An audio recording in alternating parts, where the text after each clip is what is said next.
Здраво и добро дојдовте во уште едно видео, каде што во ова видео ќе збориме за стерилизација и асептични техники кои се користат во инвитро култура на растенија. Работата со инвитро култури воопшто не е лесна или пак едноставна и еден од главните предизвици со кои се соочува е всушност присуството на микроорганизми во околната средина и контаминација со истите. Знаеме дека микроорганизмите се наоѓаат насекаде околу нас, во ред, но проблем е ако истите се најдат внатре во садот, нели, за инвитро култура на растенија. Ако тоа се случи, во тој случај викаме дека имаме контаминација. Значи, ако имаме микроорганизми, кои ќе бележат со виолетови точки, внатре во садот за инвитро култура на растенија, поточно во хранливиот медиум, тогаш викаме дека имаме контаминација.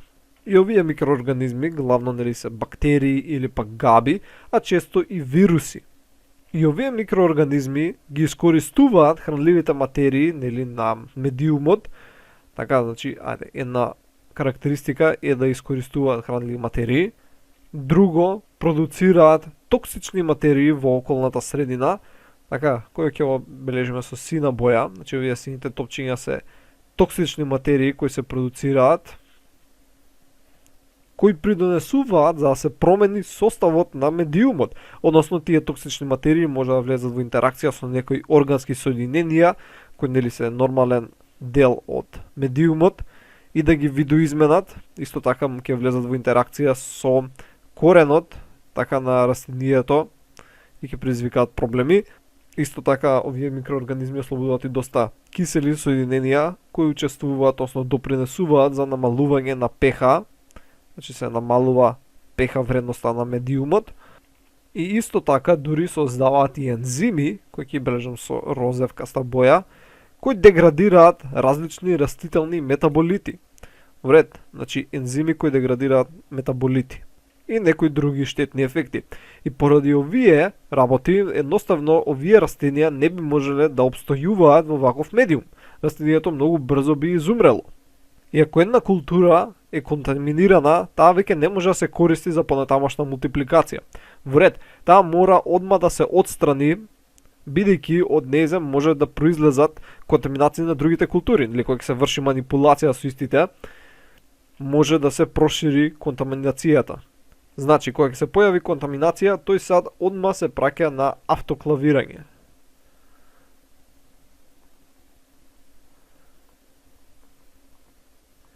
Со цел да се уништат микроорганизмите или да се спречи понатамошно ширење на тој патоген.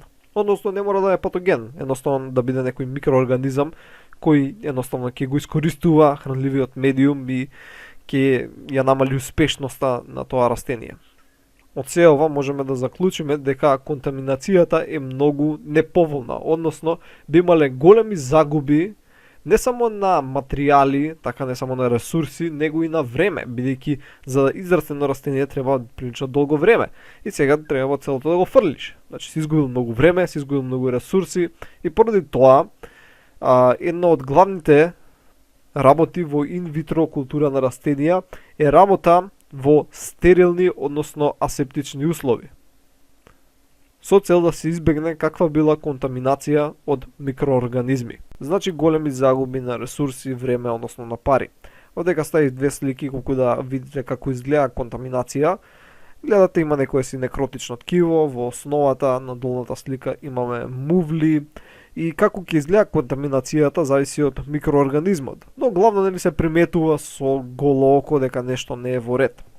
Вирусите може да бидат малце попроблематични, но сепак и нив можеме да ги детектираме. И од ова станува очигледно дека не секоја лабораторија може да прави инвитро култура на растенија. Едно нешто што е клучно за лабораторија за инвитро култури на растенија е присуството на ламинар. Ламинарите се битни и за анимални култури, за микробиологија, за молекуларна биологија, но и овде заземаат голема важност. Значи, вака изгледа еден ламинар, имаме работна површина на која се изведуваат манипулациите, од страна има заштитно стакло, од напред може да има вака попречно стакло со цел главата на тој што работи да не му е внатре во ламинарот. И една многу битна карактеристика, имаме постојан проток на воздух. Вред, значи ламинарот, самиот така е направен да вшмукува воздух од околната средина така значи внесува воздух од околната средина и тој воздух поминува низ серија филтри, така значи HEPA или ULPA филтри, каде што нели поминува само воздухот, патогените микроорганизми се задржуваат и понатаму воздухот повторно излегува внатре во комората на ламинарот и воздухот може да искочи на два начини, или да искочи хоризонтално, или пак кај некои ламинари излегува вертикално. Вред, и затоа имаме различни ламинари, но и двата начина на работа функционираат. Целта е да нема микроорганизми внатре во комората на ламинарот, така, кога ги издувуваме на надвор, или пак правиме завеса од стерилен воздух. Друго нешто што го содржат ламинарите е всушност UV лампа. Сега не е прикажана бидејќи се наоѓа на горниот дел, така значи овдека мисле дека има UV ламби од внатрешната страна, кои што најчесто се пуштаат 15-30 минути или пак до 1 сат пред да се започне со работа. И тие нели ќе ја стерилизираат внатрешноста на ламинарната комора. Нормално, дур се работи, не смеат да бидат пуштени, бидејќи ќе предизвикаат кожни заболувања, воопшто штетни се. Исто така, од кога ќе прекинат UV ламбите, така од кога ќе се исклучат, се попрскува површината, ако ќе бежам со сина боја, се попрскува површината со 70 до 90% етанол, со цел да се изврши стерилизација. И сите потребни работи, така кои ќе ни бидат потребни за манипулацијата кои ќе изведуваме, треба да бидат стерилизирани. Вред, значи тие ќе дојдат од автоклав, ќе бидат поставени внатре во ламинарот, значи се треба да биде внатре стерилно. Океј? И вака изгледа некој нели кој врши манипулација внатре во ламинар. Нормално не е 100% стерилно, али е со висок степен на асептичност. Значи, например, овој ламинар има хоризонтален проток, значи воздухот излегува вака. Вред?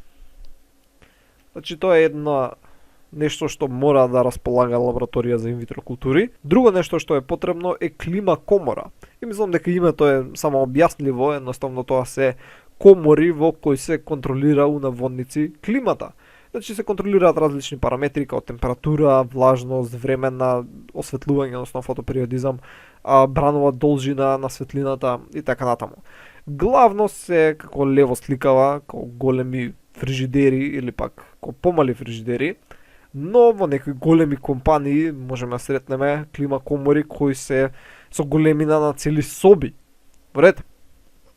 Сега, не дека се клучни, дека без нив не може воопшто да се работи, едноставно може да се направат импровизирани клима комори, кои што се всушност соби во кои ќе се контролира на тајмер кога да се палат светлата, кога се гасат, ќе има греалки на термостат, така колку ќе биде температурата во собата и слично.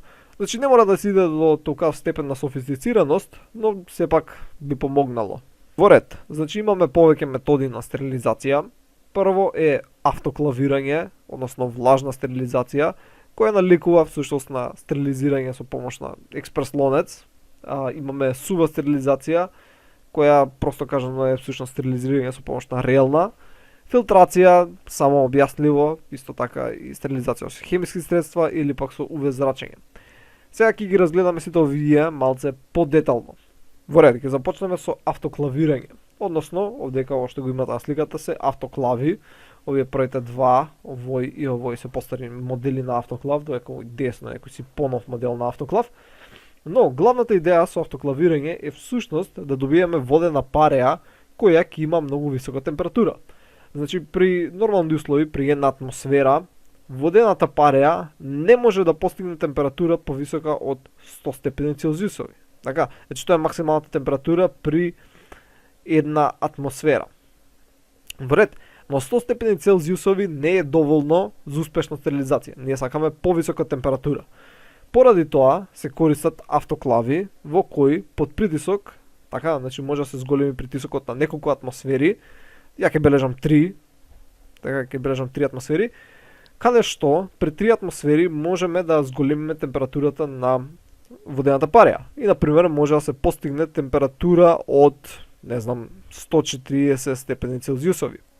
Во ред. Значи тоа е главната идеја позади автоклавото, односно автоклавирање. постигнување на повисока температура во водената пареа и тоа е возможно поради тоа што имаме висок притисок. Сега во зависност колку ќе биде притисокот, колку ќе биде температурата, колку ќе биде времето на автоклавирање, од се тоа зависи колку ќе биде успешноста на автоклавирањето. Главно, кога се автоклавира лабораториска опрема, се користи 2 до 2,4 атмосфери при температура од 130 степени Целзиусови 30 минути до 1 час. Во ред. Ако се автоклавира течности, главно хранлив медиум, нели кој се става во Erlenmeyer, се користи притисок од 1,2 до 1,4 атмосфери, температура 121 степени Целзиусов, 20 минути. Сега 20 минути, тоа значи 20 минути се бројат од кога ќе се постигне температурата. Не од кога ќе го упалиш автоклавот. Зашто ти кога ќе го пуштиш, него му треба време дури да загрее. Во ред. Од кога ќе загрее на 121 степен, од тогаш почнуваш да броиш 20 минути. Но нормалните денеска овие поновите автоклави си се автоматизирани, се тоа си внесуваш и на крај ќе ти свири, си знаеш, се готово. И се користи овој временски период од 20 минути, бидејќи при тој временски период имаме некое си минимално разградување на јаглехидрати, ензими, витамини и други органски соединенија кои се наоѓаат внатре во хранливиот медиум. Така бидејќи не сакаме да го разградиме. Во ред. Сега, кога се ставаат различна лабораториска опрема во автоклав, таа најчесто се завиткува во хартија, посебна хартија или пак алуминиумска фолија. Зошто се прави тоа? Едноставно за кога ќе го отвориш автоклавот да не стане повторно контаминирана, така. Ти кога ќе го отвориш, ако не си ја завиткал, повторно воздух доаѓа во контакт со нејзи, ништо не си завршил ништо работа, окей? Затоа мора да ја завиткаш и пред употреба се одвиткува од хартијата. Во ред, значи прилично едноставно. Ако има капаче, така, ако е затворен садот вака со капаче, капачето треба да биде лабаво поставено. Во ред, значи ева ќе ближиме. Лабаво поставено. Зашто ако е многу стиснато, така ако е затворено цврсто, садот може да експлодира, бидејќи како што ќе се зголеми температурата, притисокот внатре ќе се зголеми многу. Во ред, бидејќи воздухот ќе почне да се шири, тој што е внатре во садот. И ако е затворено цврсто, едноставно притисокот ќе предизвика да експлодира садот, што не сакаме тоа да се случи, затоа се остава малце отворено, така што малце од притисокот ќе се губи и нема да експлодира. Сега, како се проверува дали автоклавот успешно стерилизира, дали стварно постигнува температура која пишува дека ја постигнува, се поставуваат едни посебни ампули во ред, или пак има едни траки кои се поставуваат внатре во автоклавот и тие всушност содржат спори, така, значи содржат спори од бактерија, поточно бактеријата Bacillus stearothermophilus, односно терморезистентна бактерија. И добро, ќе оставиш да се автоклавира и понатаму ја зимаш таа ампула, така ја поставуваш на плоча и ако израснат бактерии, тоа значи дека не умреле сите спори, не биле уништени. Тоа значи дека автоклавирањето не било успешно. Во ред. Сега некогаш може да има некои проблеми. Например, реков дека мора да се завиткува во хартија или алуминиумска фолија, но тоа исто така може да представува проблем, поради тоа што стерилизацијата можеби нема да биде успешна, поради тоа што е завиткан во хартија. Друг проблем се исто капачињата, кои нели мораше маце ги оставиме отворени. Тоа може да биде извор на контаминација или пак недоволна стерилизација, дали дури се врши автоклавирањето. Исто, кога автоклавираме течности, така например, најчесто тоа е хранлив медиум, него треба да го ставиме во даден сад. Бидејќи не можеш да го ставиш само код течност да го истуриш, така. Он мора да биде ставен во даден сад. Сега не можеме да автоклавираме големи волумени, бидејќи кога се зголемува волуменот, тоа може да предизвика проблем дури и да истече. Така што сме ограничени со колку волумен можеме да автоклавираме во даден момент. Исто така сме ограничени со времето на автоклавирање, бидејќи, нели реков, ако е повеќе од 20 минути, ќе почне да се деградираат одредени материи кои се наоѓаат внатре во медиумот и нема да биде оптимален. Во ред, значи не можеме да имаме многу време, долга стерилизација, не можеме големи волумени и кога ќе се отвори автоклавот, поради тоа што ќе има голема влага, може да се појави повторна контаминација од габи. бидејќи нормално било подводена пара, имаме сега голема влага која возможува, која е погодна за развивање на габична контаминација. Така што не е совршено, али е прилично ефикасно. Наредно е сува стерилизација, која е буквално исто како да си го поставил во релда, се става на 160 степени Целзиусови околу 1 час. Значи температурата е повисока и времето е подолго, бидејќи топлината потешко се пренесува низ воздух него преку вода. Затоа водената пареја е всушност поефикасна за пократок временски период, но се практикува и со сува стерилизација. Следно е филтрација, и тоа е прилично само објаснливо. Едноставно се користи најчесто за некои термолабилни компоненти кои се наоѓаат во течности, така кои не можеме да ги стерилизираме со топлина, бидејќи ќе се деградираат. Такви се регулатори на раст, витамини, антибиотици и аглихидрати. И значи тие поминуваат низ филтри. Во ред, значи имаме вакви филтри кои се поставуваат на шприцеви, имаме на терлемаери и слично. Имаме UV зрачење, што е прилично само објаснливо, едноставно UV зрачењето ја оштетува ДНА, што доведува до изумирање на микроорганизмите и се користи за стерилизирање на простори, на површини и слично. Имаме и различни хемиски средства за стерилизација, различни сапуни и детергенти базирани на амониумови соли, етанол, водороден пероксид, калиум перманганат, озон, формалдехид, натриум хипохлорид, калциум хипохлорид, каде што првите две се помалку штетни за нас, додека останатите се нешто повеќе штетни, односно токсични. Во ред. Сега од хемиски средства ќе се профрлиме на стерилизација на растителен материјал. Што мислам со тоа? Ја на почеток нели спомнав дека за да работиш култура инвитро на растенија, мора да имаш стерилни услови, така? Треба да имаш стерилна апаратура, стерилни садови, стерилен хемиски медиум и така натаму. И некој од вас сигурно се запрашал, а чека малце, растението треба да е стерилно, бидејќи нели кога ставаме некој си експлантат во култура, дали тоа е орган, дали тоа е некое си ткиво, го зимаме од некое си друго растение или пак семе. Е сега, ако го ставиш, а тоа на својата површина има патогени, од него ќе произлезат патогени и ќе добиеме контаминација. Тоа значи дека и самото растение, самиот растителен материјал кој ќе го користиме, треба да биде стерилен. И ова е малку проблематично, бидејќи ти не можеш да го земеш парчето лист да го ставиш во релна. Океј, не можеш да правиш сува стерилизација, не можеш да го ставиш во автоклав. Поради тоа, најдобар метод за да се стерилизираат растенија е користење на некакви си хемиски агенции, односно хемиски средства, со цел да се изврши површинска стерилизација, значи само површината на растителниот материјал кој ќе го користиме, го стерилизираме. Како ќе извршиме стерилизација зависи од кај го добиваме растението. Ако го добиваме од полски услови, значи некаде надвор што било изложено некој си растение, ќе имаме многу поригорозна стерилизација, многу поригорозни техники, додека го добиеме од контролирани услови, ќе биде прилично поедноставно.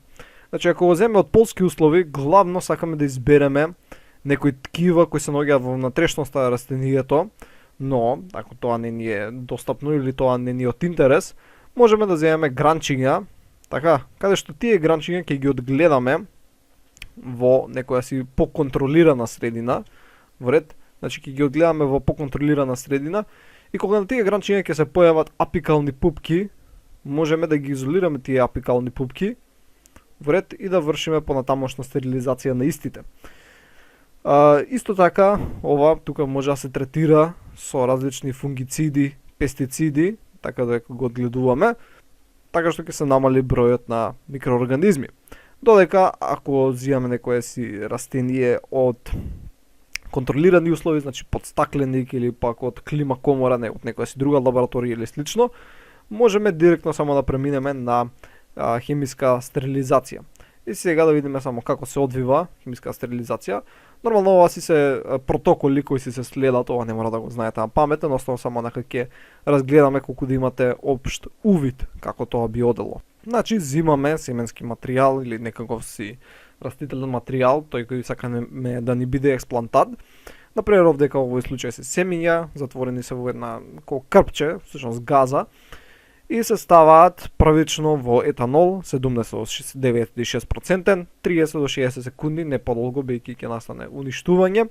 Понатаму се профрлаат во натриум хипохлорид, седат од 10 до 20 минути и понатаму се преплакнуваат во дестилирана вода 3 до 4 пати и после тоа нели се внесуваат во стерилен сад во кој имаме хранлив медиум. Така, значи ова е медиум. И се надеваме дека немало никаква контаминација. Нормално, за различни експлантанти од различни растенија има различни протоколи. Ова е некој си општ случај дека ја што го прикажав. Може да се користат и други хемиски супстанции, но тоа е главниот принцип. Значи се поминуваат низ различни хемиски агенции со цел да се изврши површинска стерилизација, а да не се наруши вијабилноста на клетките од експлантантот. А ако инфекцијата, односно патогениот организам, се наоѓа внатре во растителниот експлантант кој сакаме да го користиме, во тој случај постојат два начина на кој би можел да се отстрани патогениот организам.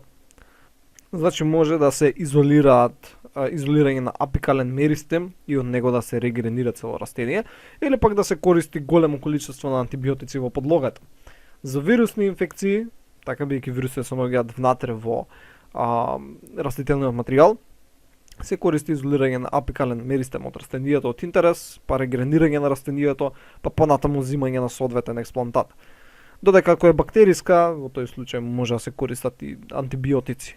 Например, еве, ако поради некоја причина сакаш да изолираш листови, али не можеш зашто ова има вирус во него, во ред, значи има вирус, во тој случај ќе изолираш апикален меристем, од него ќе регенерираш цело растение кое ќе биде без патогениот организам и понатаму од него ќе изолираш лист и ќе добиеш понатаму нели експлантат кој си го посакувал.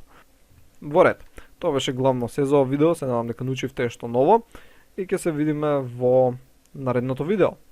Довидување.